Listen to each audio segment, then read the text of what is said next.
Hi everybody, I'm Erin, and welcome back to Waiting Mood. Let's try that again.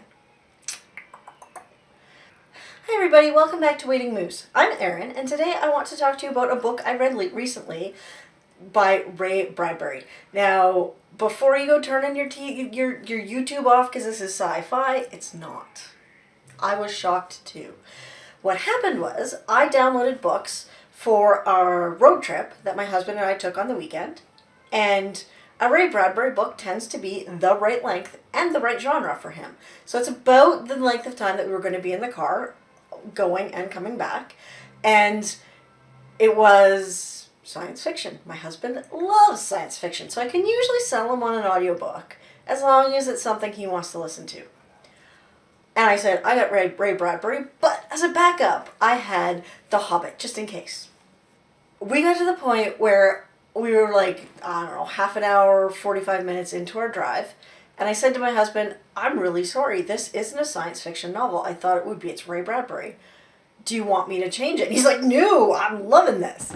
So what it was the book is called Dandelion Wine. It's by Ray Bradbury. There's a picture of it.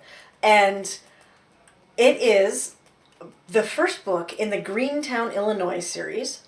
And I believe there's 4 books in this series. I was surprised to find out it was a series. I'll tell you, I was also surprised to find out what the next book in the series was. I'll tell you that at the end of the review, as long as I remember to. So this book actually follows the people in Greentown, Illinois. And it tells their stories through one summer. It's essentially a series of short stories. I don't know if that's, like, it was the audiobook, so I don't know really how it's presented to the reader. But for us, it was definitely like a series of short stories. There was, a beginning and a climax and a conclusion to all of these little vignettes that happened. And the commonality was typically the 2 brothers. I wanted to say their names, but I think I had them wrong. It was Tom. Can't remember their names, so we'll just cut that out. So the main characters through a lot of this were these 2 characters and these 2 boys in the town. But there's also, there's some older people in the town. There's the families, neighbors, everything. So there's some stories where I don't even think the boys really played a part at all. It was interesting.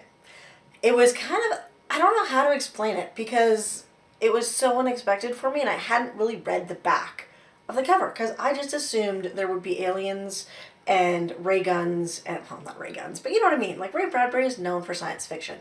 So this was a nice surprise for us on our road trip. We really enjoyed it, loved the stories.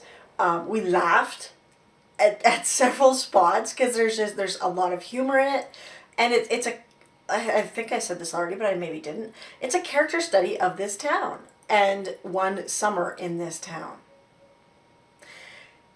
It is written, both of us commented. I commented once, and then after that my husband's like, oh yeah, you're right, a few times. But the language in it is poetic. I wish I had the book here, but I don't because it was an audiobook, so I could read you passages from it.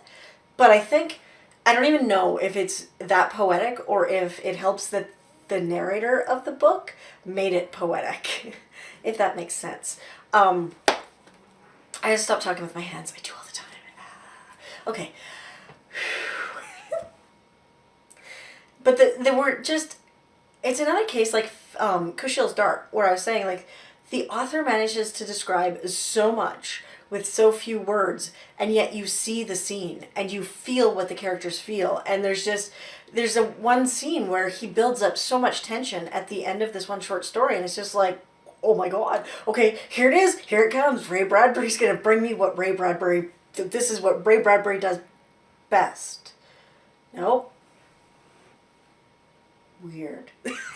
That's kind of the reaction we had, but at the same time, it was so well written, the characters were so well developed, the town came to life through these stories, and I just really think that whether or not you're a Ray Bradbury fan, whether or not you're a science fiction fan, I think that this book is one that is extremely underrated. I looked at the reviews for it, there's not that many people that have read it. So I think if you have a chance, it's not very long, obviously, go out, grab a copy of Dandelion wine and read it. Especially in the summer. I think this would be a perfect read in the summer rather than the winter like we're facing right now. That said, I'm in Calgary, or I was in downtown Calgary today, and it was warm enough out that there was a hot dog vendor selling hot dogs. So, he actually made me want a hot dog. I don't like hot dogs. I eat hot dogs so I can have a steamed bun with some ketchup, mustard, and onions on it. Yes, I know. I eat them wrong. I'm okay with that. It tastes good. Don't force your mustard hot dog all over me. Anyway, that's getting cut. That is. Back to the book. This book is just, I think, if you want an underrated book to read that is from an author you've heard about, and maybe have read and enjoyed, Fahrenheit 451. You know, the Martian Chronicles. This is what happens when I don't have notes, people. Yeah, pick up Dandelion Wine, give it a read.